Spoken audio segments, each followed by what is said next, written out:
Saliagas. On pourrait dire beaucoup de choses sur votre invité, Audrey Caspoba. Allez, on va retenir juste qu'il était l'ancien président du Conseil constitutionnel, Jean-Louis Debré, votre invité ce matin. Bonjour Jean-Louis Debré. Bonjour. Vous êtes le fils de Michel Debré, Premier ministre du général de Gaulle, qui créa l'ENA. Avez-vous pensé à votre père en apprenant qu'Emmanuel Macron voulait supprimer l'ENA ? Écoutez, d'abord, j'ai pensé à tous les républicains, car l'école d'administration a été créée par la République, pour la République, pour les républicains. C'est Hippolyte Carnot qui, en 1848, la Seconde République, crée l'ENA. Napoléon III le supprime. C'est le Front populaire qui recrée l'ENA.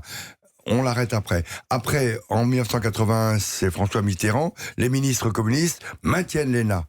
Et alors, tout d'un coup, il y a quelqu'un qui veut la supprimer. Finalement, il y aura deux personnes qui l'ont supprimée ou qui veulent la supprimer, Napoléon III et Macron.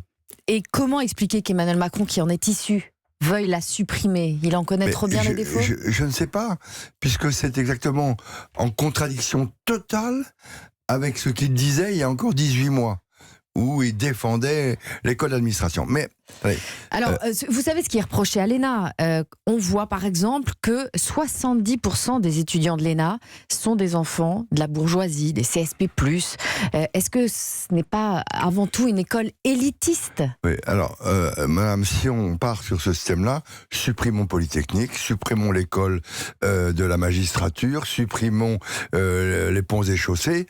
Oui, tout l'effort de l'ENA, depuis 30 ans ou 40 ans, a été de faire un deuxième et un troisième concours pour permettre à un certain nombre de jeunes qui ne sont pas qui sont des milieux salariés et ouvriers d'arriver à l'ENA. Mais on peut le faire.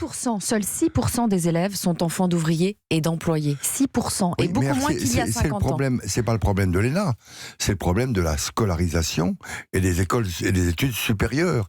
Faisons en sorte qu'il y ait plus d'enfants, de salariés, d'ouvriers qui puissent accéder aux études supérieures. Ça, c'est la réforme des études scolaires et universitaires, c'est pas la réforme de l'ENA. Vous dites que la suppression de l'ENA est une mesure populiste. Oui, parce que on veut quoi ? On veut remplacer par quoi ? Par l'expérience ? Ça veut dire quoi ? Ça veut dire qu'on veut revenir au système de l'Ancien Régime où, en fonction de son appartenance politique, au nom de l'expérience, on va vous nommer préfet, ambassadeur. C'est le système américain où, lorsqu'un parti politique arrive au pouvoir, on nomme ses propres amis. C'est pas une bonne chose. Et on reproche aux anciens de l'ENA, ces jeunes, d'être arrogants. Mais qui est arrogant ? C'est le pouvoir politique. Et peut-être faudrait-il faire, pour le pouvoir politique, qu'on puisse devenir président de la République, qu'après une expérience de 30 ans de maire, de conseiller général. Peut-être. Si on part là-dessus, alors on va très loin. C'est ce qui manque à Emmanuel Macron aujourd'hui, clairement. Il a fait l'ENA, mais pas le reste. Moi, je ne parle pas de non. Je dis simplement que peut-être que puisque tout est sur l'expérience et non pas sur la connaissance, eh bien, faisons que les postes importants, en politique comme dans le domaine de l'administration, soient réservés à des gens qui ont une expérience. Je vous demandais tout à l'heure comment expliquer qu'Emmanuel Macron, qui est issu de l'ENA, veuille la supprimer. Est-ce que, faute de rétablir l'ISF, il supprime l'ENA ? Mais c'est ce que je crois, c'est que c'est une astuce politique intelligente, puisque depuis quelques jours, on ne parle pas de ce qui est souhaité par les Français, d'une amélioration de la fiscalité. On parle de l'ENA. Tout le monde s'en fiche. Certains parlent d'un os à ronger donné aux Gilets jaunes. On polarise sur un autre sujet pour que tout le monde en discute et qu'on oublie que dans le discours que le président de la République n'a pas fait, il n'y avait rien en fait. Il n'y avait rien. Et donc c'est astucieux. Il n'y avait rien, c'est-à-dire ? Il n'y a pas grand-chose sur les mesures fiscales. Et le gouvernement ne peut rien faire, puisque il y a des déficits importants, etc. Et comme il n'y a pas grand-chose, eh bien, on polarise tout sur un autre sujet. Vous trouvez qu'il n'y a pas grand-chose, qu'Emmanuel Macron n'a pas pris la mesure du mouvement et... J'ai le sentiment que ce que l'on propose... Il y a depuis quelques années, chez les Français, une désespérance de ne pouvoir espérer. Ils en ont assez de cette fiscalité, surtout pour les revenus les plus modestes, qui est sans arrêt plus forte, plus puissante et qui fait qu'ils voient leur niveau de vie, leur train de vie complètement s'effondrer. Et on ne répond pas à cette question. Alors on répond par la suppression de l'ENA. Mais c'est surréaliste.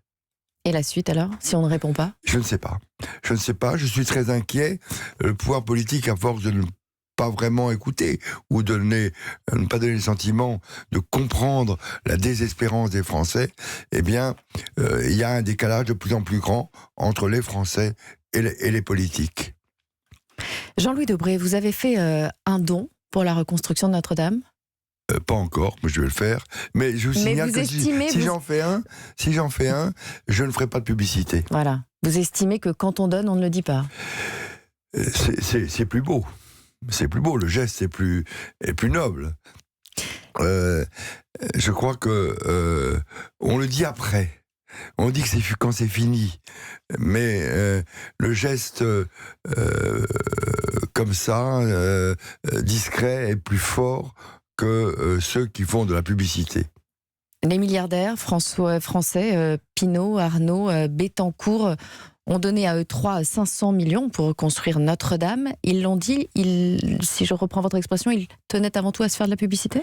Non, je vais être très prudent parce que on est aujourd'hui avec le mouvement des Gilets jaunes, avec un certain nombre de revendications dans ce que je croyais ne revoir jamais, qui est la lutte des classes. Et donc, ça devient un prétexte pour mobiliser. Je trouve que c'est bien que tout le monde donne.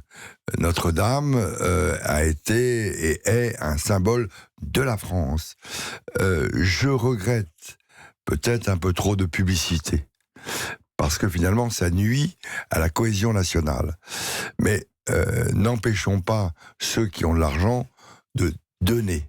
Mais soyons discrets. Je pense que nous sommes dans un moment de notre histoire où des luttes, des revendications, des aspirations, un désespoir est en train de naître, de ne pouvoir espérer. Alors, peut-être un peu de discrétion, un peu de modestie ferait du bien. Dans les évangiles, Jésus recommande de ne pas sonner de la trompette lorsqu'on fait une bonne action. Les milliardaires français auraient dû tenir compte de ce précepte ? Je pense que c'est pas souhaitable. Il est souhaitable que tout le monde donne, et peut-être il eût été souhaitable qu'on le fasse dans la plus grande discrétion. Ce que vous dites finalement sur les milliardaires français et sur Emmanuel Macron se rejoint un peu, c'est-à-dire qu'on ne perçoit pas, ceux qui nous dirigent ne perçoivent pas la lutte des classes, le retour de la lutte des classes. Pour vous, c'est fondamental ? On est revenu depuis quelque temps dans une politique, un métier du spectacle, où on fait un spectacle, où il faut faire un spectacle, où la vie politique est un métier du spectacle. Arrêtons de faire du spectacle, soyons vrais et sincères. Emmanuel Macron manque de sincérité et de vérité. J'ai dit ce que j'avais à dire. Merci Jean-Louis Debré.